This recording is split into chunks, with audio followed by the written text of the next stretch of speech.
ವಿದ್ಯಾರ್ಥಿಗಳೆಲ್ಲರಿಗೂ ನನ್ನ ನಮಸ್ಕಾರಗಳು ಹಾಗೂ ಈ ದಿನದ ಆನ್ಲೈನ್ ತರಗತಿಗೆ ತಮ್ಮೆಲ್ಲರನ್ನೂ ಸ್ವಾಗತಿಸುತ್ತಾ ಈ ದಿನದ ತರಗತಿಯನ್ನು ಪ್ರಾರಂಭ ಮಾಡ್ತಾ ಇದ್ದೇನೆ. In last class we discussed about abuse of drugs and alcohols. So in this concept we studied different types or groups of drugs, mainly opioids, cannabinoids and coco-alkaloids, cocaine. Then what are the effects caused by taking of these groups of drugs? When the youths or youngsters especially addicted to those drugs and alcohols, when they abuse, they cause severe side effects and also damage the internal organs, then change the behavioral pattern. ನಾವು drugs ಏನಿದೆ, abuse of drugs and alcohols ಅಲ್ಲಿ 3 ರೀತಿ ಇರ್ತಕ್ಕಂತಹ group ಇರುವಂತಹ drugs ಬಗ್ಗೆ ನಿನ್ನೆ ಅಭ್ಯಾಸ ಮಾಡಿದ್ವಿ. ತದನಂತರ ಯಾವ ರೀತಿ ಸೈಡ್ ಎಫೆಕ್ಟ್ ಕೊಡ್ತದೆ, ಯಾವ ಥರ ಅವರ ಒಂದು ಲೈಫ್ ಸ್ಟೈಲನ್ನು ಚೇಂಜ್ ಮಾಡ್ತದೆ. ಮುಖ್ಯವಾಗಿ ಈ ಡ್ರಗ್ಸ್ ಏನಿದೆ, abuse of drugs and alcohols taken by youths or youngsters, ಹದಿಹರೆಯದವರಲ್ಲಿ ಹೆಚ್ಚಾಗಿ ಈ ಒಂದು ಅಭ್ಯಾಸ ಮಾದಕ ವಸ್ತುಗಳ ಸೇವನೆ ಕಂಡು ಬರ್ತಾ ಇದೆ. ಇದಕ್ಕೆ ಹಲವಾರು ಕಾರಣಗಳಿದೆ. So one of the main reason is the age, that particular age, that is nothing but what we said adolescence. ಅದನ್ನೇ ನಾವು ಅಡೋಲಿಸೆನ್ಸ್ ಅಂತ ಕರಿತೇವೆ. That means the period between 12 to 18 years, 12ರಿಂದ 18 ವರ್ಷದ ಒಳಗೆ ಇರುವಂತಹ ಆ ಪೀರಿಯಡ್ ಅನ್ನ ಅಡೋಲಿಸೆನ್ಸ್ ಅಂತ ನಾವು ಹೇಳ್ತೇವೆ. That is the just completes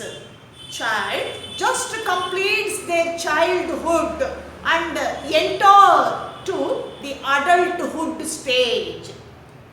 Especially the youths or youngsters, ಆ ಪೀರಿಯಡ್ ಅನ್ನೇ ನಾವು ಏನಂತ ಹೇಳ್ತೇವೆ, ಹದಿಹರೆಯದವರು ಅಂತ ಕರಿತೇವೆ. ಯೂತ್ಸ್, ಯಂಗ್ಸ್ಟರ್ಸ್, ಆ ಏಜ್ ಏನಿದೆ ಕ್ವೈಟ್ ಡಿಫ್ರೆಂಟ್. ಬಿಕಾಸ್ ಆಗ ತಾನೇ ಏನಾಗ್ತಾ ಇರ್ತದೆ, ಅವರಲ್ಲಿ ಆ ಒಂದು ಮೆಂಟಲ್ ಮೆಚೂರಿಟಿಗೆ ಬರ್ತಾ ಇರ್ತದೆ.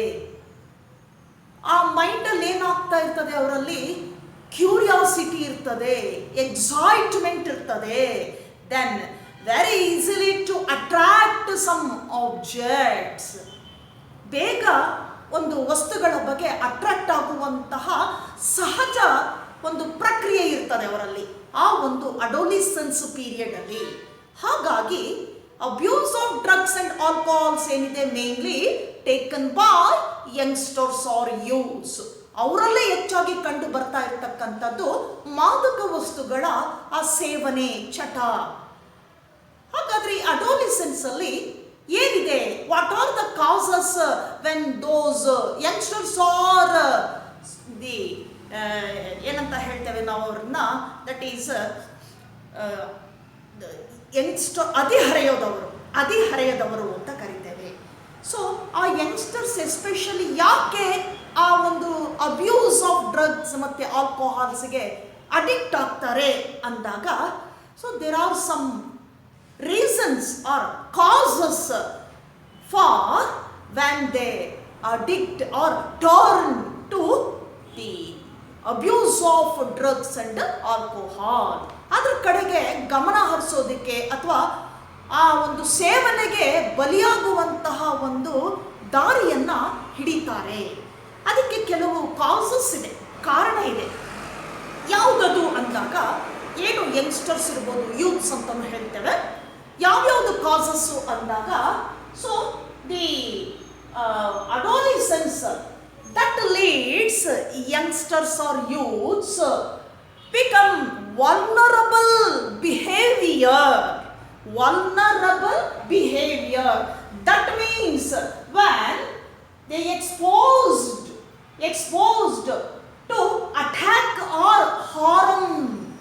ಯಾವಾಗ ಅವರು ಒಂದು ಸಡನ್ ಅಟ್ಯಾಕ್ಗೆ ಅಥವಾ ಹಾರಂ ಒಂದು ಪರಿಣಾಮಕ್ಕೆ ಗುರಿ ಆಗ್ತಾರೋ ಆಗೇನಾಗುತ್ತೆ ಅವರಲ್ಲಿ exposed psychological or physical development. ಆಗೇನಾಗ್ತದೆ ಅಲ್ಲಿ ಮಾನಸಿಕವಾಗಿ ಹಾಗೂ ದೈಹಿಕವಾಗಿ ಕೆಲವು ಬದಲಾವಣೆ ಆಗ್ತದೆ. ಅಲ್ಲಿ ಅವರಲ್ಲಿ ಬದಲಾವಣೆ ಆಗ್ತದೆ ಯಾವಾಗ ಯಾವುದೋ ಒಂದು ಗುರಿಯನ್ನ ಅಥವಾ ಯಾವುದೋ ರೀತಿಯ ಪರಿಣಾಮಕ್ಕೆ ಅವರು ಫೇಸ್ ಮಾಡಿದಾಗ, ಆ ಯೂತ್ಸ್ ಅಥವಾ ಯಂಗ್ಸ್ಟರು ಫೇಸ್ ಮಾಡಿದಾಗ ಆಟೋಮೆಟಿಕ್ ಆಗಿ ಏನಾಗ್ತದೆ, ಮಾನಸಿಕವಾಗಿ ಮತ್ತು ದೈಹಿಕವಾಗಿ ಮತ್ತೊಂದು ರೀತಿಯ ಬದಲಾವಣೆ ಏನಾಗುತ್ತೆ ಅಲ್ಲಿ ಎಕ್ಸ್ಪೋಸ್ ಆಗ್ತದೆ. ಅದನ್ನು ವಲ್ನರಬಲ್ ಅಂತ ಕರಿತೇವೆ. That type of behaviour is called vulnerable behaviour. So that is completely totally a change of that normal behavior. ಸ್ವಾಭಾವಿಕವಾಗಿ ಇರುವಂಥ ಸ್ವಭಾವಕ್ಕಿಂತ ವಿಭಿನ್ನವಾಗಿರುವಂಥ ಸ್ವಭಾವವನ್ನು ಅವರು ಹೊಂದುತ್ತಾರೆ.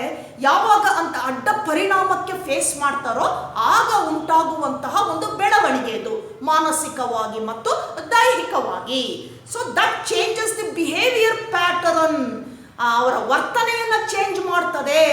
That is called vulnerable behaviour ಅಂತ ಕರಿತೇವೆ. Then what are the causes for abuse of drugs and alcohols? ಏನು ಮುಖ್ಯವಾಗಿರ್ತಕ್ಕಂಥ causes ಯಾವುದು? Nothing but reasons. ಯಾವ ಕಾರಣದಿಂದ ಇವರು ಆ ಡ್ರಗ್ ಮತ್ತೆ ಆಲ್ಕೋಹಾಲ್ ಅಬ್ಯೂಸ್ಗೆ ಅಡಿಕ್ಟ್ ಆಗ್ತಾರೆ ಅಂದಾಗ, so mainly what are the causes for abuse of drugs and alcohols? Mainly one is curiosity. ಅವರಲ್ಲಿ ಕುತೂಹಲ ಮೂಡುವಂಥದ್ದು. Then second one is experimental.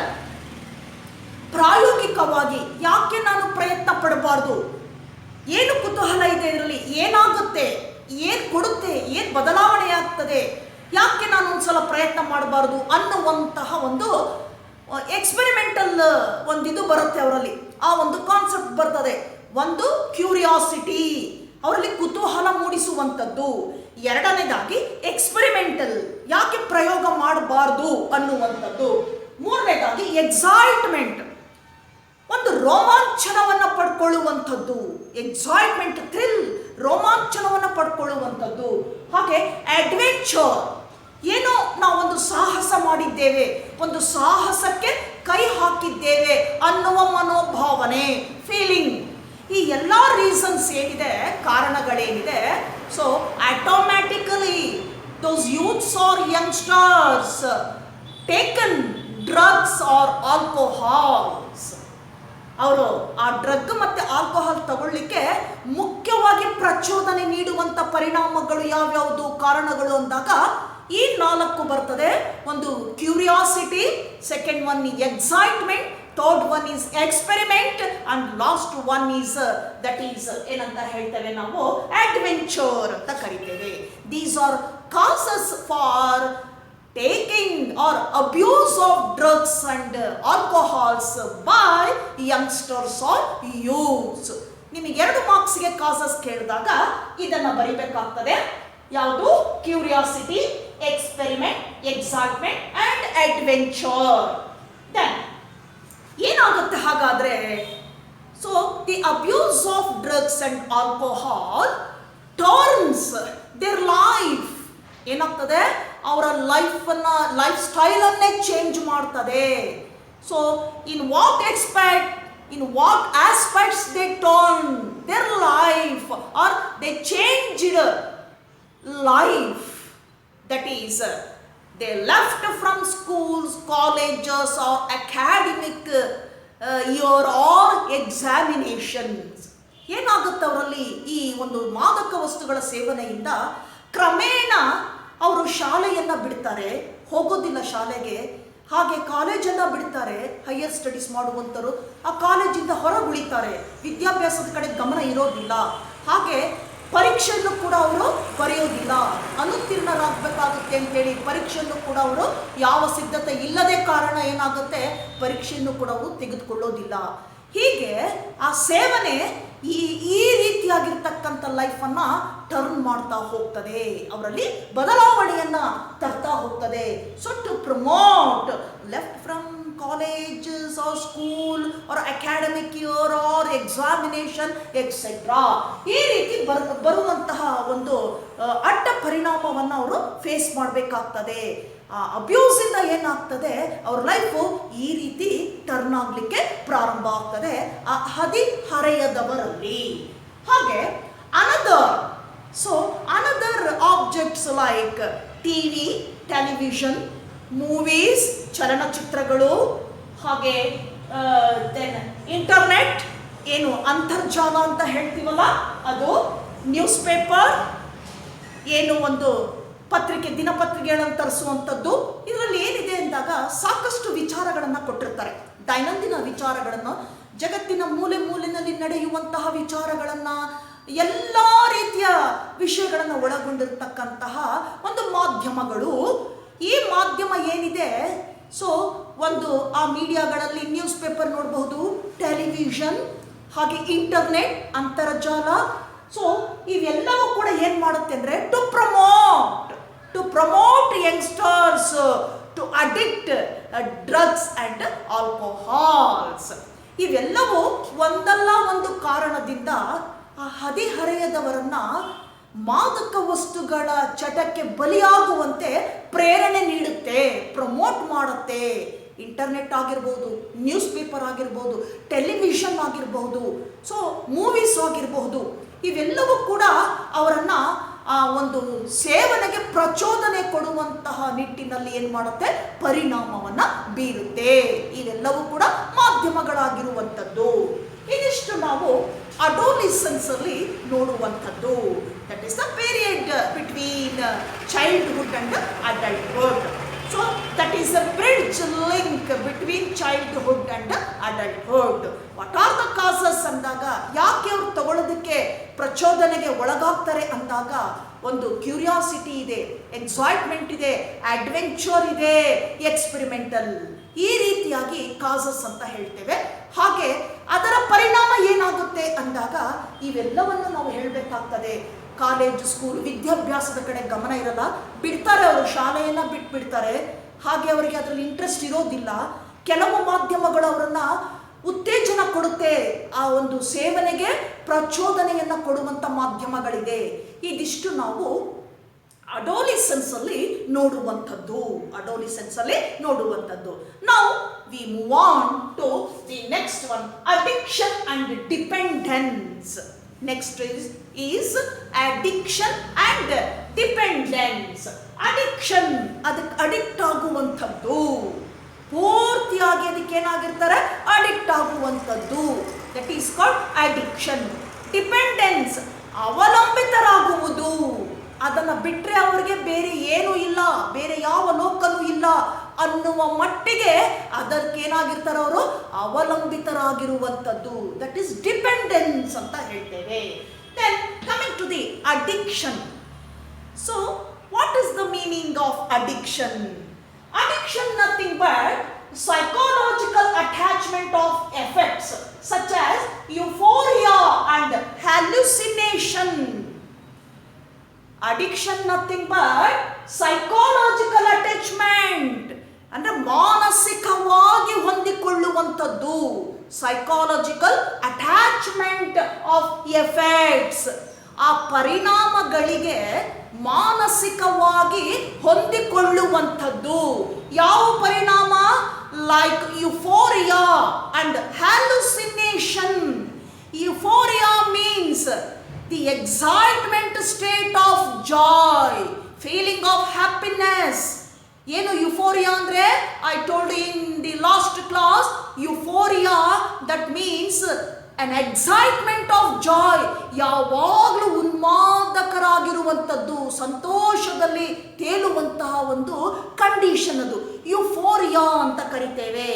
ಕೊಕೇನನ್ನು ಸೇವನೆ ಮಾಡಿದಾಗ ಏನಾಗುತ್ತೆ ಅವ್ರ ಬಾಡಿನಲ್ಲಿ ಈ ರೀತಿ ಫೀಲಿಂಗ್ ಬರುತ್ತೆ ಮೈಂಡಿಂದ, ಅದನ್ನು ನಾವು ಯುಫೋರಿಯಾ ಅಂತ ಕರಿತೇವೆ. Then hallucination, wandering of mind. Hallucination, wandering of mind, ಏನೋ ಒಂದು ಅದ್ಭುತವಾಗಿರುವಂತಹ ಒಂದು ಮನಸ್ಸು ಕ್ರಿಯೇಟ್ ಆಗ್ತದೆ ಅವರಲ್ಲಿ. So the psychological attachment of effects such as euphoria and hallucination, that is called addiction. ಇದನ್ನ ನಾವು ಅಡಿಕ್ಷನ್ ಅಂತ ಹೇಳ್ತೇವೆ. ಯಾವಾಗ ಅದಕ್ಕೆ ಅಡಿಕ್ಟ್ ಆಗ್ತಾರೋ ಆ ಅಡಿಕ್ಷನ್ ಅಂದಾಗ ನಾವೇನಂತ ಹೇಳ್ಬೋದು ಅದನ್ನ, that is or defined as psychological attachment, ಮಾನಸಿಕವಾಗಿ ಹೊಂದಿಕೊಳ್ಳುವಂಥದ್ದು. Very important. Psychological attachment of effects such as euphoria and hallucination. Euphoria and hallucination. So in our brain some receptors are present. Some receptors, different kinds of receptors are present. Receptors, nothing but a special type of cells. ಏನು ಮಾಡುತ್ತೆ ಅದು? They receive perception ಅಂತ ಕರಿತೇವೆ. ತಗೊಳ್ಳುವಂಥದ್ದು, ಸಿಗ್ನಲ್ಸ್ಗಳನ್ನು ತಗೊಳ್ಳುವಂಥದ್ದು, ಹಾಗೆ feelings ಅನ್ನು ತಗೊಳ್ಳುವಂಥದ್ದು. So receptor cells present in the brain. So those receptor cells in the brain, in that condition, that is in addiction, in that condition, those receptor cells can work only higher doses of drugs and alcohol. ಈಗೇನಾಗುತ್ತೆ, ಯಾವಾಗ ಹದಿಹರೆಯದವರು ಅದಕ್ಕೆ addict ಆಗಿಬಿಡ್ತಾರೋ, drug ಮತ್ತು ಆಲ್ಕೋಹಾಲಿಗೆ addict ಆದಾಗ ಅದು ಒಂದು ರೀತಿ ಮಾನಸಿಕವಾಗಿ ಪರಿಣಾಮಗಳಿಗೆ ಹೊಂದಿಕೊಳ್ಳುವಂತಹ condition ಅದು. ಆ ಕಂಡೀಷನ್ಗೆ ಹೋದಾಗ ಮೈಂಡ್ ಏನಾಗ್ತದೆ, ನಾರ್ಮಲ್ ಆಗಿರ್ತಕ್ಕಂಥ ಸಿಗ್ನಲ್ಸನ್ನು, ಮೆಸೇಜಸನ್ನು ಕೊಡೋದಿಲ್ಲ, ಚೇಂಜ್ ಆಗುತ್ತಲ್ಲಿ, ಅವರ ಫೀಲಿಂಗ್ಸ್ ಚೇಂಜ್ ಆಗ್ತದೆ. ಆ ಫೀಲಿಂಗ್ಸ್ ಚೇಂಜ್ ಆಗಬೇಕಾದ್ರೆ ಮೊದಲು ಏನಾಗ್ತದೆ, ಡ್ರಗ್ಸು ಆ ರಿಸೆಪ್ಟಾರ್ ಸೆಲ್ಸ್ ಅನ್ನು ಬೈಂಡ್ ಮಾಡ್ತದೆ. ಆ ರಿಸೆಪ್ಟಾರ್ ಸೆಲ್ಸ್ ಯಾವ ಹಂತಕ್ಕೆ ಹೋಗುತ್ತಾಗ ಅಡಿಕ್ಷನ್ ಅಲ್ಲಿ ಅಂದಾಗ, ಆ ರಿಸೆಪ್ಟಾರ್ ಸೆಲ್ಸು ಕಡಿಮೆ ಪ್ರಮಾಣದಲ್ಲಿ ಡ್ರಗ್ಸ್ ಅನ್ನು ತೆಗೆದುಕೊಂಡಾಗ ವರ್ಕ್ ಮಾಡೋದೇ ಇಲ್ಲ. ಅದು ಯಾವಾಗ ವರ್ಕ್ ಮಾಡುತ್ತದು ರಿಸೆಪ್ಟಾರ್ ಸೆಲ್ಸ್ ಆ ಕಂಡೀಷನ್ ಅಲ್ಲಿ ಅಂದಾಗ, ಓನ್ಲಿ ಅಟ್ ಹೈಯರ್ ಡೋಸಸ್, ಹೆಚ್ಚಿನ ಡೋಸು ಆಲ್ಕೋಹಾಲ್ ಡ್ರಗ್ ಅನ್ನು ತೆಗೆದುಕೊಂಡಾಗ ಮಾತ್ರ ರಿಸೆಪ್ಟಾರ್ ಸೆಲ್ಸ್ ವರ್ಕ್ ಮಾಡುತ್ತೆ ಬ್ರೈನ್ ನಲ್ಲಿ. ಆ ಲೆವೆಲ್ಗೆ ರೀಚ್ ಆಗ್ತದೆ ಆ ರಿಸೆಪ್ಟಾರ್ ಸೆಲ್ಸ್. ಎಲ್ಲಿ? ಇನ್ ದೋಸ್ ಯೂತ್ಸ್ ಆರ್ ಯಂಗ್ಸ್ಟರ್ಸ್ ಆರ್ ಅಡಿಕ್ಟರ್ಸ್. ಯಾರು ಅಡಿಕ್ಟ್ ಆಗಿದ್ದಾರೋ ಅವರಲ್ಲಿ. So the receptors are present in that brain, can work under or only higher doses of drugs and alcohols. Then this is ಯಾಕೆ ಹಾಗಾದ್ರೆ ಅಡಿಕ್ಷನ್ ಆದಾಗ ಏನಾಗ್ತದೆ, ಯಾಕೆ ಅಡಿಕ್ಟ್ ಆಗ್ತಾರವರು ಅಂದಾಗ, the one more main point is there is no guidance or counselling. ಅವರಲ್ಲಿ ಏನಾಗಿರ್ತದೆ, guidance ಇರೋದಿಲ್ಲ. ಸೊ ಸರ್ಟನ್ ಗೈಡೆನ್ಸ್ ಬೇಕಾಗ್ತದೆ ಅವ್ರಿಗೇನು ಬೇಕಾಗಿದೆ, ಅಲ್ಲಿ ಮಾಹಿತಿ ಬೇಕಾಗಿರ್ತದೆ. ಅವರನ್ನ ಕೌನ್ಸಿಲಿಂಗ್ ಮಾಡಬೇಕಾಗ್ತದೆ. ಕೌನ್ಸಿಲಿಂಗ್ ಮಾಡಿ ಗೈಡೆನ್ಸ್ ಮಾಡಿದಾಗ ಏನಾಗ್ತದೆ, ಅವರು ಆ ಅಡಿಕ್ಷನ್ಗೆ ಹೋಗೋದಿಲ್ಲ, ಆ ಅಬ್ಯೂಸಿಂದ ಹೊರಗೆ ಬರ್ತಾರೆ. ಆಲ್ಕೋಹಾಲ್ ಡ್ರಗ್ ಅಬ್ಯೂಸಿಂದ ಹೊರಗೆ ಬರ್ತಾರೆ. ಅಲ್ಲಿ ಒಂದು ಸರಿಯಾಗಿರ್ತಕ್ಕಂತಹ ಗೈಡೆನ್ಸ್ ಆಗಿರಬಹುದು ಅಥವಾ ಅವ್ರಿಗೆ ಸರಿಯಾಗಿರ್ತಕ್ಕಂತಹ ಕೌನ್ಸಿಲಿಂಗು, ಆ ಎರಡು ಮಾರ್ಗಗಳು ಸಿಗದೆ ಇರೋದ್ರಿಂದ ಏನಾಗ್ತದೆ, finally they addict to the abuse of drugs and alcohols and addict to drugs and alcohols. ಅದಕ್ಕೆ ಅಡಿಕ್ಟ್ ಆಗಿಬಿಡ್ತಾರೆ. ಇದು ಯಾಕೆ ಅಂದಾಗ, due to there is no guidance or counseling by doctors or any persons. ಉತ್ತಮ ಡಾಕ್ಟರ್ಗಳಿಂದ ಸಲಹೆ ಸಿಗೋದಿಲ್ಲ, ಹಾಗೆ ಉತ್ತಮ ವ್ಯಕ್ತಿಗಳಿಂದ ಸಲಹೆ ಸಿಗೋದಿಲ್ಲ. So persons like family members, family members ಕೂಡ ಆಗಬಹುದು. ಆ ಒಂದು ನಿಟ್ಟಿನಲ್ಲಿ ಯಾರಿಂದನೂ ಅವರಿಗೆ ಒಳ್ಳೆಯ ಸಲಹೆ ಮಾರ್ಗ ಸಿಗದೇ ಇದ್ದಾಗ ಆ ಡ್ರಗ್ ಮತ್ತೆ ಆಲ್ಕೋಹಾಲ್ಗೆ ಸಹಜವಾಗಿ ಏನಾಗ್ತಾರೆ, ಅಡಿಕ್ಟ್ ಆಗ್ತಾರೆ. So this is the brief summary of addiction. Now the dependence. Next one is dependence, ಅವಲಂಬಿತವಾಗುವಂಥದ್ದು. ಡಿಪೆಂಡೆನ್ಸ್ ಮೀನ್ಸ್ ಅವಲಂಬಿತವಾಗುವಂಥದ್ದು. ಇಲ್ಲೇನಾಗುತ್ತೆ ಡಿಪೆಂಡೆನ್ಸ್ ಅಂದಾಗ, ಏನು ಬಾಡಿ ಕ್ಯಾನ್ ಮ್ಯಾನಿಫೆಸ್ಟ್ ಅಂದರೆ ನಮ್ಮಲ್ಲಿ ಏನಾಗಿರ್ತದೆ, ಬಾಡಿ ಏನಾಗಿರ್ತದೆ ಸರಿಯಾದ ವೇನಲ್ಲಿ ರೆಗ್ಯುಲೇಟ್ ಮಾಡ್ತಾ ಇರ್ತದೆ. That is mechanism of regulation in normal people. But in those addicters ಏನಾಗಿರ್ತದೆ, ಬಾಡಿಯಲ್ಲಿ ಸಡನ್ ಆಗಿ ಏನಾದರೂ ಅವರು ಆ ಆಲ್ಕೋಹಾಲು ಡ್ರಗ್ ಅಬ್ಯೂಸನ್ನು ನಿಲ್ಲಿಸ್ಬಿಟ್ರೆ, ಸ್ಟಾಪ್ ಮಾಡಿದರೆ, what happen? So they face withdrawal syndrome. They facing withdrawal syndrome. ಹಠಾತ್ ಆಗಿ ಸೇವನೆಯನ್ನ, ಆ ಡ್ರಗ್ ಆಲ್ಕೋಹಾಲ್ ತೆಗೆದುಕೊಳ್ಳುವುದನ್ನು ನಿಲ್ಲಿಸಿದರೆ, ಹಠಾತ್ ಆಗಿ ಸಡನ್ ಆಗಿ ಏನಾಗುತ್ತೆ ಅವರಲ್ಲಿ ಅಂದಾಗ ಅವರ ದೇಹದಲ್ಲಿ ಇನ್ನೊಂದು ರೀತಿ ಪ್ರಾಬ್ಲಮ್ ಕ್ರಿಯೇಟ್ ಆಗ್ತದೆ ಅಡಿಕ್ಟರ್ಸ್ ಅಲ್ಲಿ. That problem is nothing but withdrawal syndrome. So, number of symptoms can occur in their body. ಅವರ ಬಾಡಿನಲ್ಲಿ ನಾವು ನೋಡ್ತೇವೆ. So together constitute as withdrawal syndrome. ಇನ್ನೊಂದು ರೀತಿಯಲ್ಲಿ ಪ್ರತಿಕ್ರಿಯೆಯನ್ನು ನೀಡುತ್ತೆ ಅವರ ದೇಹ. ಹಠಾತ್ ಆಗಿ ಸಡನ್ ಆಗಿ ಮಾದಕ ವಸ್ತುಗಳನ್ನು, ಆಲ್ಕೋಹಾಲನ್ನು ತೆಗೆದುಕೊಳ್ಳೋದನ್ನು ನಿಲ್ಲಿಸಿದಾಗ ಇನ್ನೊಂದು ರೀತಿ ಪ್ರತಿಕ್ರಿಯೆ, ರೆಸ್ಪಾಂಡ್ ಅನ್ನು ಮಾಡ್ತದೆ ಅವರ body. That is called withdrawal syndrome. ಅದನ್ನೇನಂತ ಕರಿತೀವಿ, withdrawal syndrome. This is due to dependence. ಯಾವುದರಿಂದ ಉಂಟಾಗಬಹುದು ಇದು? ಡಿಪೆಂಡೆನ್ಸ್ ಇಂದ, ಪೂರ್ತಿಯಾಗಿ ಅದಕ್ಕೆ ಅವಲಂಬಿತರಾದಾಗ dependence. So the withdrawal syndrome, that is the physical and mental symptoms that occur after stopping intake of drug. What is meant by withdrawal syndrome? ಹಾಗಂದ್ರೆ ಏನು ಅಂದಾಗ, withdrawal syndrome defined as the physical and mental symptoms. Look at this.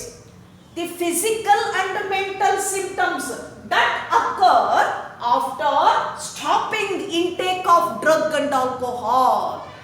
ಏನಾಗುತ್ತಿಲ್ಲಿ, ಭೌತಿಕವಾಗಿ ಮಾನಸಿಕವಾಗಿ ಕೆಲವು ಚಿಹ್ನೆಗಳೇನಾಗ್ತದೆ ಅವರಲ್ಲಿ ಕಂಡು ಬರ್ತದೆ.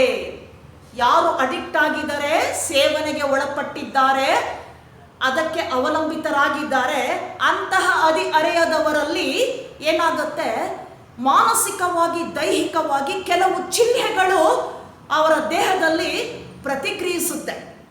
ಆ ಚಿಹ್ನೆಗಳು ಯಾಕೆ ಪ್ರತಿಕ್ರಿಯಿಸುತ್ತೆ ಅಂದಾಗ, ಅವರು ಸಡನ್ ಆಗಿ ಆ ಡ್ರಗ್ಸ್ ಮತ್ತು ಆಲ್ಕೋಹಾಲ್ಸನ್ನು ನಿಲ್ಲಿಸ್ತಾರೆ, ತೆಗೆದುಕೊಳ್ಳೋದನ್ನ ನಿಲ್ಲಿಸ್ತಾರೆ. So after stopping intake of drugs and alcohols, ತಗೊಳ್ಳುವಂಥದ್ದನ್ನ ಯಾವಾಗ ಸಡನ್ ನಿಲ್ಲಿಸ್ತಾರೋ ಅವರ ದೇಹ ಮತ್ತೊಂದು ರೀತಿಯಲ್ಲಿ ಪ್ರತಿಕ್ರಿಯೆಯನ್ನು ಕೊಡುತ್ತೆ, ಮಾನಸಿಕವಾಗಿ ಮತ್ತೆ ದೈಹಿಕವಾಗಿ. ಆ ಪ್ರತಿಕ್ರಿಯೆಗಳು ಯಾವ ರೀತಿ ಕಂಡು ಬರುತ್ತೆ? In the form of symptoms, ಚಿಹ್ನೆಗಳಾಗಿ ಕಂಡು ಬರುತ್ತೆ. That is called the withdrawal syndrome. Dependence ಇಂದ ಬರುವಂತಹ ಈ ರೋಗಕ್ಕೆ ಏನಂತ ಕರಿತೀವಿ ನಾವು? ವಿತ್ಡ್ರಾವಲ್, ಹಿಂತೆಗೆದುಕೊಳ್ಳುವುದು ಸಿಂಡ್ರೋಮ್. ಹಠಾತ್ ಆಗಿ ಆ ಹದಿಹರೆಯದವರು ನಿಲ್ಲಿಸಿದಾಗ, ಮಾದಕ ವಸ್ತುಗಳ ಸೇವನೆಯನ್ನು ನಿಲ್ಲಿಸಿದಾಗ ಅವರ ದೇಹದಲ್ಲಿ ಮಾನಸಿಕವಾಗಿ ದೈಹಿಕವಾಗಿ ಕೆಲವು ಚಿಹ್ನೆಗಳು ಎಕ್ಸ್ಪ್ರೆಸ್ ಆಗ್ತದೆ. ಅದು ಸಿಂಪ್ಟಮ್ಸ್, ಅದನ್ನೇ ನಾವು ಸಿಂಪ್ಟಮ್ಸ್ ಅಂತ ಹೇಳುವುದು. ಇದನ್ನ ನಾವೇನಂತ ಕರಿತೇವೆ? ವಿತ್ಡ್ರಾವಲ್ ಸಿಂಡ್ರೋಮ್ ಅಂತ ಕರಿತೀವಿ. Withdrawal syndrome. It is otherwise called as discontinuation syndrome. ಇದನ್ನ ಇನ್ನೊಂದು ರೀತಿಯಲ್ಲಿ ಕರಿತೀವಿ ಡಿಸ್ಕಂಟಿನ್ಯೂಯೇಷನ್ ಸಿಂಡ್ರೋಮ್, ನಿಲ್ಲಿಸುವಂತಹ ಚಿಹ್ನೆಗಳು. discontinuation syndrome. Withdrawal syndrome, otherwise called as discontinuation syndrome. So syndrome ಇಲ್ಲೇನಾಗ್ತದೆ ಅಂದಾಗ, that means being abnormally tolerant to an dependent something, physical or psychological habit, forming effects of drugs and alcohols.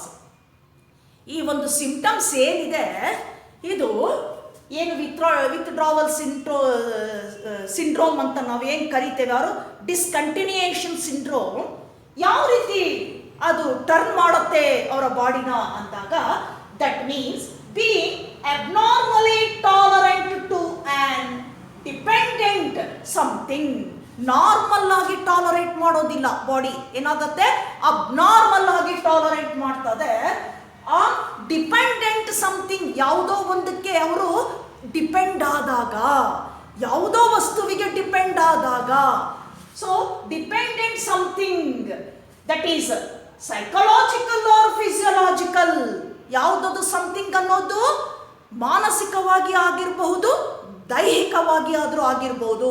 That is physiological or psychological habits.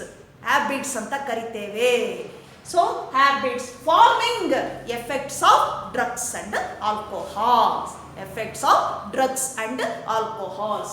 So this is the dependence and withdrawal syndrome. Dependence andaga the physical and mental symptoms that occur after stopping intake of drug.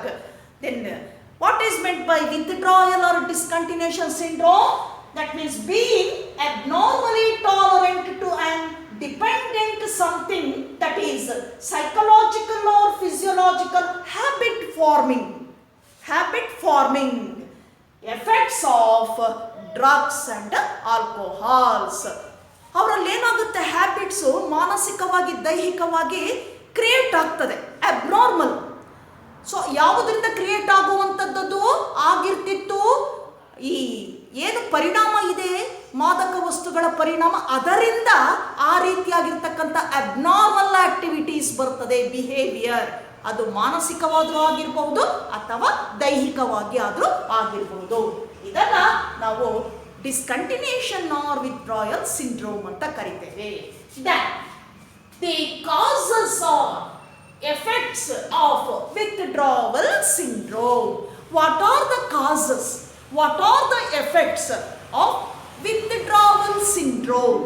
ಹಾಗಾದ್ರೆ ಏನು body manifest ಮಾಡೋದಿಲ್ಲ, ಏನಾಗುತ್ತೆ, ಒಂದು abnormal tolerant ಆಗ್ತದೆ. ಯಾವಾಗ ಅವರು ಇನ್ನೊಂದು ವಸ್ತುವಿನ ಮೇಲೆ ಡಿಪೆಂಡ್ ಆಗಿದ್ದಾರೋ ಅಬ್ನಾರ್ಮಲ್ ಟಾಲರೆಂಟ್ ಮಾಡ್ತದೆ, ಮಾನಸಿಕವಾಗಿ ದೈಹಿಕವಾಗಿ ಅದು ಅವರ ಹ್ಯಾಬಿಟ್ ನೇಚರನ್ನೇ ಚೇಂಜ್ ಮಾಡ್ತದೆ. ಹಾಗಾದ್ರೆ ಈ ರೀತಿ ಉಂಟಾಗದ್ದು ಯಾವ ಚಿಹ್ನೆಗಳನ್ನು ಕೊಡುತ್ತವರಲ್ಲಿ, ಆ ಸಿಂಪ್ಟಮ್ಸ್ ಏನೇನಿದೆ ಅಂದಾಗ, what are the causes or effects of withdrawal syndrome. ಇದನ್ನ ಬೋರ್ಡ್ ಎಕ್ಸಾಮಿನೇಷನ್ ಅಲ್ಲಿ ಕೇಳ್ತಾರೆ ನಿಮಗೆ 2 ಮಾರ್ಕ್ಸ್ಗೆ. So what are the causes or effects of withdrawal syndrome ಅಂದಾಗ ಫಾರ್ 2 ಮಾರ್ಕ್ಸ್ ನೀವು ಇದನ್ನ ಬರೀಬೇಕು. ಯಾವ್ಯಾವ ಕಾಸಸ್ ಇದೆ, ಯಾವ್ಯಾವ ಎಫೆಕ್ಟ್ಸ್ ಉಂಟಾಗ್ತದೆ, ಪರಿಣಾಮ ಉಂಟಾಗುತ್ತೆ ವಿತ್ಡ್ರಾವಲ್ ಸಿಂಡ್ರೋಮ್ನಿಂದ. So the causes or effects of withdrawal syndromes, like one is nausea. Nausea nothing but one of the digestion disorder. ಜೀರ್ಣಕ್ರಿಯೆಗೆ ಸಂಬಂಧಪಟ್ಟ ಒಂದು ಡಿಸಾರ್ಡರ್ ನಾಸಿಯಾ ಅಂತ ಕರಿತೇವೆ. Nausea nothing but vomiting sensation. Nausea ಅಂದರೆ ವಾಮಿಟಿಂಗ್ ಸೆನ್ಸೇಷನ್. ಇದು ಜೀರ್ಣಕ್ರಿಯೆಯಲ್ಲಿ ಬರುವಂತಹ ಒಂದು ಡಿಸಾರ್ಡರ್. ಹಾಗಾದರೆ ವಿತ್ಡ್ರಾವಲ್ ಸಿಂಡ್ರೋಮ್ನಿಂದ ಉಂಟಾಗುವಂಥ ಚಿಹ್ನೆಗಳಲ್ಲಿ ಒಂದನೇದು ಯಾವುದು, ನಾಸಿಯಾ. ಆ ಪರಿಣಾಮ ಯಾವ ರೀತಿ ಕಾಣಿಸುತ್ತೆ ನಮಗೆ, ಅವರಲ್ಲಿ ಚಿಹ್ನೆಗಳಾಗಿ ಕಾಣಿಸುತ್ತೆ, ಎಕ್ಸ್ಪೋಸ್ ಆಗ್ತದೆ. ಅದರಲ್ಲಿ ಒಂದನೇದು nausea. Second one anxiety. Second one is anxiety, ANXIETY. That means nervousness ಅಂತ ಕರಿತೀವಿ. ಏನಾಗಿರ್ತದೆ, ಅವರಿಗೆ ನಡುಕ ಸ್ಟಾರ್ಟ್ ಆಗಿರ್ತದೆ, ನರ್ವಸ್ನೆಸ್ ಅಂತ ಹೇಳ್ತೇವೆ. So anxiety. ಅದನ್ನು ನಾವು ಅನ್ಪ್ಲೆಸೆಂಟ್ ಕಂಡೀಷನ್ ಆಫ್ ಮೈಂಡ್ ಅಂತಲೂ ಹೇಳ್ತೇವೆ. ಅನ್ಪ್ಲೆಸೆಂಟ್, ಪ್ಲೆಸೆಂಟ್ ಅಂದರೆ ಏನೋ ಉತ್ಸಾಹ ಭರಿತ. Unpleasant condition or state of mind or nervousness ಅನ್ನೋದನ್ನ ಆಂಗ್ಸೈಟಿ ಅಂತ ಕರಿತೇವೆ. One is nausea, second one anxiety, third one ಶೇಕಿನೆಸ್.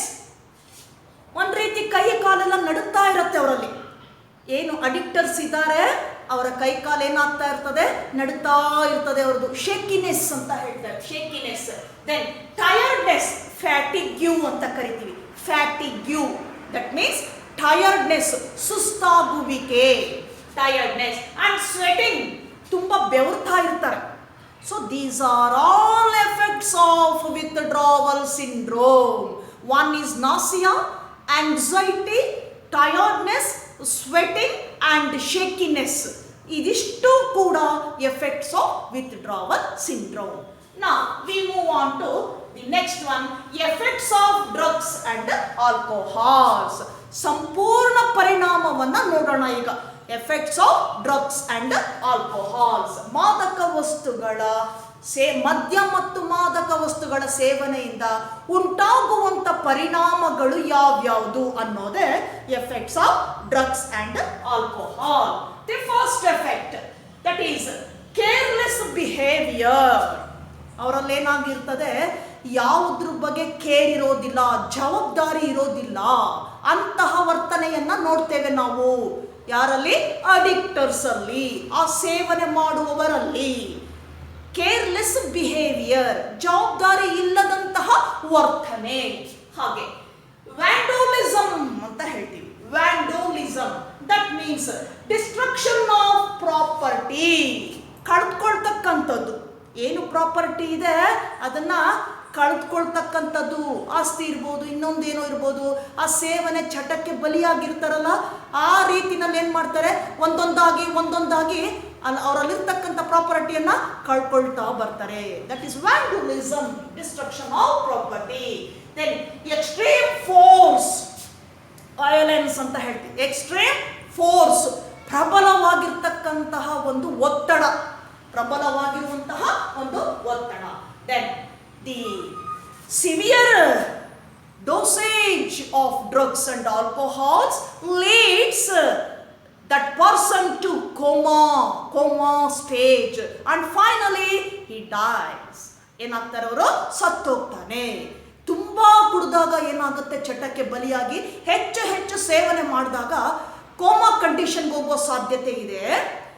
ಅಥವಾ ನೆಕ್ಸ್ಟ್ ಕೋಮಾದಿಂದ ಫೈನಲಿ ಏನಾಗ್ತದೆ, ಡೆತ್ ಅಂತ ಹೇಳ್ತೇವೆ. ಸತ್ತೋಗುವಂತ ಚಾನ್ಸಸ್ ಹೆಚ್ಚಾಗಿರ್ತದೆ. Next warning signs. ಹಾಗಾದ್ರೆ ಏನು abuse of drugs and alcohols ಇಂದ ಸೈನ್ ಮೀನ್ಸ್ ಏನಿಲ್ಲಿ, ಇದು ಚಿಹ್ನೆ ತೋರಿಸುತ್ತದು. ನೋಡಿ, ಇದು ಡೇಂಜರ್, ಇದು ನೀವು ತಗೊಳ್ತಾ ಇರ್ತಕ್ಕಂಥದ್ದು ತುಂಬಾ ಡೇಂಜರ್ ಇದೆ, ಅಪಾಯಕಾರಿ ಅನ್ನುವಂಥ ಸಿಗ್ನಲ್, ಸೈನ್ ಅನ್ನು ಕೊಡುವಂಥದ್ದು. That is warning science.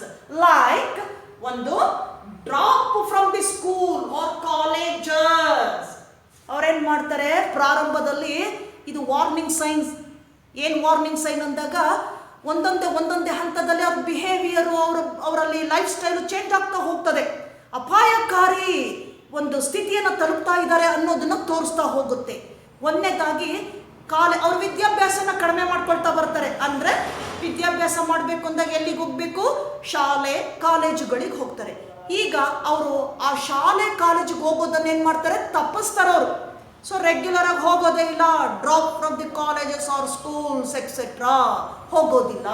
ಅದು ಒಂದು warning sign. That there is no interest in personal hygiene and hobbies.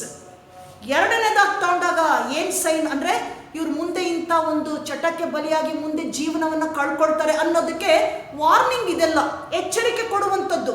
ಒಂದು ಕಾಲೇಜು ಸ್ಕೂಲ್ಗಳನ್ನು ಅವ್ರು ಏನು ಮಾಡ್ತಾರೆ, ಕ್ರಮೇಣ ಇರ್ರೆಗ್ಯುಲರ್, ಹೋಗೋದಿಲ್ಲ, ಬಿಡ್ತಾ ಬರ್ತಾರೆ, ಆಬ್ಸೆಂಟ್ ಆಗ್ತಾ ಬರ್ತಾರೆ. ಎರಡನೇದಾಗಿ ಏನು ಹಾಬೀಸ್ ಇದೆ ಅವರಲ್ಲಿ, ಯಾವ್ಯಾವುದಾಗಿರ್ತಕ್ಕಂತಹ ಒಂದು ಹವ್ಯಾಸಗಳಿದೆ, ಆ ಹವ್ಯಾಸಗಳಲ್ಲಿ ಅವರಲ್ಲಿ ಆಸಕ್ತಿ ಇರಲ್ಲ, ಕಳ್ಕೊಳ್ತಾ ಬರ್ತಾರೆ.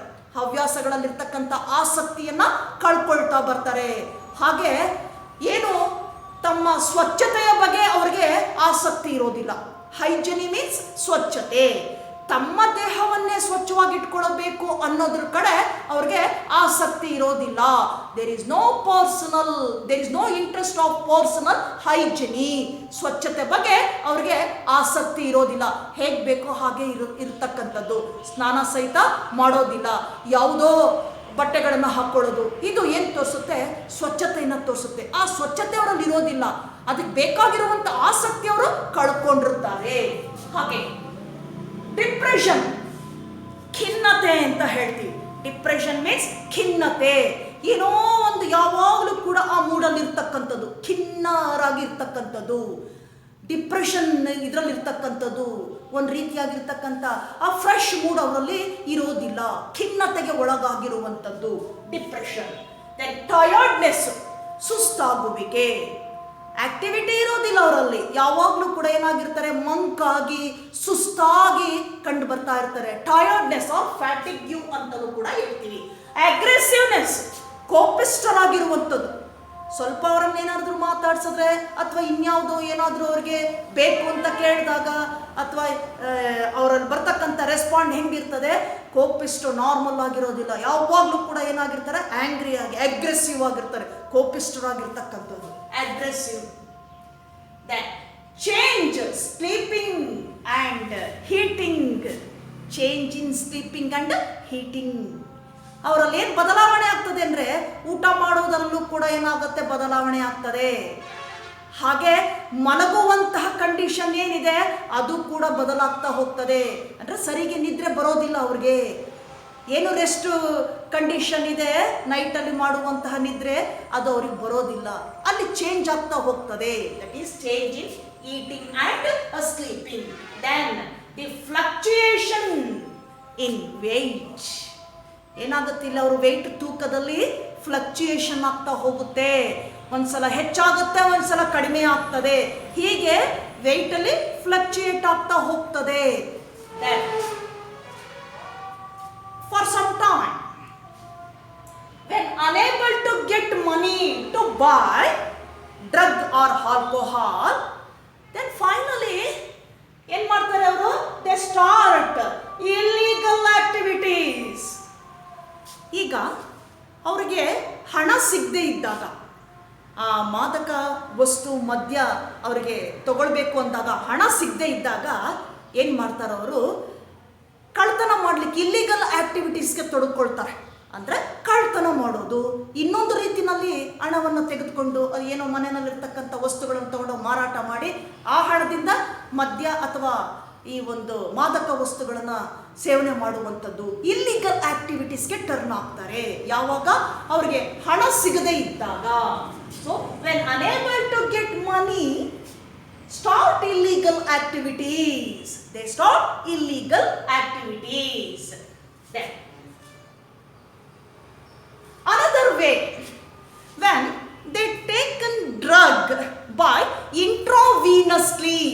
ನಾನು ನಿನ್ನೆ ಕೂಡ ಹೇಳಿದ್ದೆ ಕ್ಲಾಸಲ್ಲಿ, opioids, then cannabinoids drugs like heroin, morphine, then charas, ganja, hashish, marijuana. So all are different kinds of opioids and cannabinoids drugs. Examples for opioids and cannabinoids drugs. Specific, the opioid drugs, that is heroin, taken by intravenously. That means, so inject drug directly to the vein.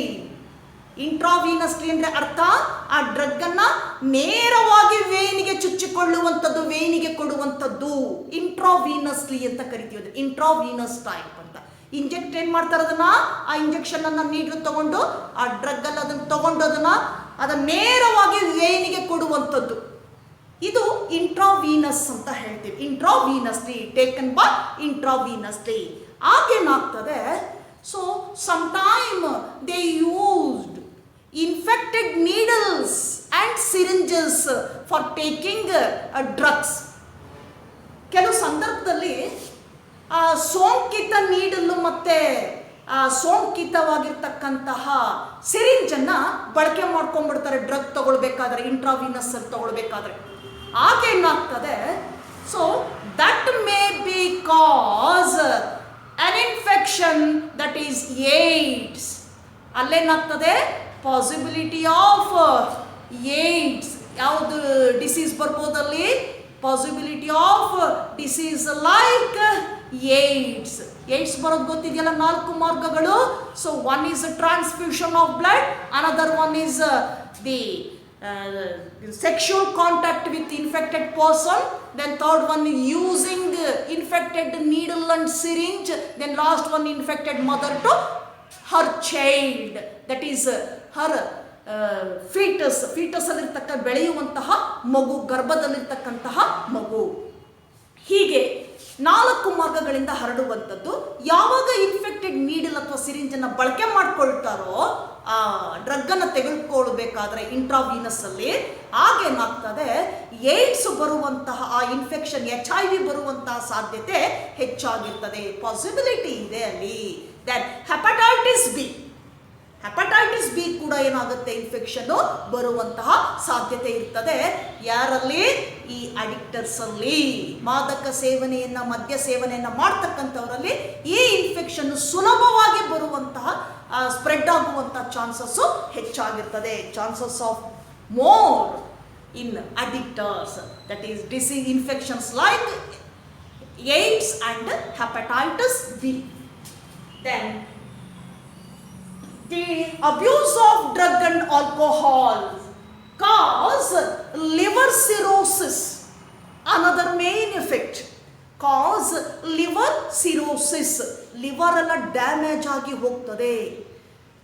ತುಂಬ ಹೆಚ್ಚು addict ಆಗಿ ಸೇವನೆಯನ್ನು ಮಾಡಿದಾಗ, critical ಕಂಡೀಷನ್ಗೆ ಹೋದಾಗ ಇದೇನು ಮಾಡುತ್ತೆ, ಇದು abuse of drug and alcohol causes liver cirrhosis, damage of liver. ಆ ಲಿವರನ್ನೇ ಡ್ಯಾಮೇಜ್ ಮಾಡ್ತದೆ. ಅದನ್ನು ನಾವೇನಂತ ಹೇಳ್ತೀವಿ? ಲಿವರ್ ಸಿರೋಸಿಸ್ ಅಂತ ಕರಿತೇವೆ. Then chronic disorder and also causes chronic disorders. ಇದಿಷ್ಟು ನಾವು ನೋಡೋದಾದ್ರೆ, that is the causes or effects of drugs, abuse of drugs and alcohols. Then some sportsmen, I earlier told you, some athletes, some sportsmen taken cocaine or coco alkaloids drugs. ನೆನ್ನೆಯ ತರಗತಿಯಲ್ಲಿ ನಿಮ್ಗೆ ಹೇಳ್ತಾ ಬಂದೆ, cocaine ಅಥವಾ cocoa ಆಲ್ಕಲಾಯ್ಡ್ಸ್, especially ಆ ಡ್ರಗ್ಗಲ್ಲಿ ಏನಿದೆ ಅಂದಾಗ, so when the abuse of cocaine or coco alkaloids or taken of cocaine or coco alkaloids, that creates euphoria and hallucination. Euphoria, that is the excitement state of joy, ಯಾವಾಗಲೂ ಸಂತೋಷವಾಗಿ ಉನ್ಮಾದರಾಗಿರ್ತಕ್ಕಂಥ ಒಂದು ಕಂಡೀಷನನ್ನು reach ಮಾಡ್ತದೆ. That is called euphoria. Then another one is that creates more energy to the body, ಹೆಚ್ಚಿನ ಶಕ್ತಿಯನ್ನು ನೀಡುತ್ತದೆ. ಹಾಗಾಗಿನೇ ಕ್ರೀಡಾಪಟುಗಳು ಹೆಚ್ಚಾಗಿ ಈ ಉದ್ದೀಪನ ಮದ್ದನ್ನು ತಗೊಳ್ತಕ್ಕಂಥದ್ದು, ಕೋಕೋ ಆಲ್ಕಲಾಯ್ಡ್ಸ್ ಆರ್ ಕೊಕೇನ್. ಅವರಲ್ಲಿ ಎನರ್ಜಿ ಏನಾಗ್ತದೆ, ಹೆಚ್ಚು ಹೆಚ್ಚು ಬಿಲ್ಡಪ್ ಆಗ್ತಾ ಹೋಗ್ತದೆ due to that drug cocaine or coco alkaloids. ಈಗ ನೋಡೋಣ, what are the effects caused when the sportsmen taken different kinds of drugs. ಈಗ ಎಸ್ಪೆಷಲಿ ಕ್ರೀಡಾಪಟುಗಳು ತಗೊಂಡಾಗ, ಏನು ಅಥ್ಲೆಟ್ಸ್ ಇರ್ಬೋದು ಅಥವಾ ಬೇರೆ ಕ್ರೀಡಾಪಟುಗಳು ಈ ಡ್ರಗ್ಸನ್ನು, ಉದ್ದೀಪನ ಮದ್ದನ್ನು ತಗೊಂಡಾಗ ಏನೇನು ಸೈಡ್ ಎಫೆಕ್ಟ್ಸ್ ಅವರಲ್ಲಿ ಬರುತ್ತೆ ಅಂದಾಗ, so the drugs like narcotic analgesics, one of the drug ನೋಡಿ, ಗ್ರೂಪ್ ಅದು ಡ್ರಗ್ ಗ್ರೂಪ್ ಯಾವುದು, narcotic analgesics. That kind of drugs induce sleep, reduce pain. ಯಾಕೆ ಸ್ಪೋರ್ಟ್ಸ್ ಮೆನ್ ಹೆಚ್ಚಾಗಿ ತಗೊಳ್ತಾರೆ ಅದನ್ನು ಅಂದಾಗ, ಇಂಜೆಕ್ಷನ್ ರೂಪದಲ್ಲಿ ತಗೊಳ್ತಾರೆ ಅದನ್ನ. ಆ ರೀತಿ ತಗೊಳ್ಳೋದ್ರಿಂದ ಅವರಲ್ಲಿ ಏನಾಗ್ತದೆ, ರೆಡ್ಯೂಸ್ ಪೇಯ್ನ್, ಬಾಡಿನಲ್ಲಿ ಪೇಯ್ನ್ ಇರೋದಿಲ್ಲ, ನೋವಿರೋದಿಲ್ಲ, ನೋವನ್ನು ಕಡಿಮೆ ಮಾಡ್ತಾ ಬರ್ತದೆ ಅದು. Reduce pain, then induce sleep, ಹೆಚ್ಚು ನಿದ್ರೆಯನ್ನು ಕೊಡುವಂಥದ್ದು. ಯಾವುದದು? That is narcotic analgesics, a group of drug. So that kind of drugs taken by some sportsmen ಏನು ಕೊಡುತ್ತದು? That induce sleep, then reduce pain in sportsman. ಅವರಲ್ಲಿ ಆ ನೋವನ್ನು ಕಡಿಮೆ ಮಾಡಿ ನಿದ್ರೆಯನ್ನು ಹೆಚ್ಚು ಮಾಡುವಂಥದ್ದು. Second group of drugs diuretics. Diuretics, so the another kind or group of drugs, so that increases urine excretion. That drug increases urine excretion. ಆ urine excretion ಏನಿದೆ ರಿಲೀಸ್ ಆಗುವಂಥದ್ದು, ಆ ಮೂತ್ರ ವಿಸರ್ಜನೆ ಹೆಚ್ಚಾಗಿ ಮಾಡುವಂತೆ ಮಾಡುತ್ತೆ. ದಟ್ ಈಸ್ ಡೈಯೂರೆಟಿಕ್ಸ್ ಡ್ರಗ್ಸ್, ಆ ಗುಂಪಿನ ಡ್ರಗ್ಸ್ ಅದು. Then third one, that is anabolic steroids. Anabolic steroids. So the anabolic steroids taken by sportsmen, either males or females. So the side effects like in males ಅಲ್ಲಾದ್ರೆ ಯಾವ ರೀತಿ side effects ಉಂಟು ಮಾಡ್ತದೆ anabolic steroids ಅಂದಾಗ? So acne, that creates acne in males. Acne, acne, that means red pimples on the face.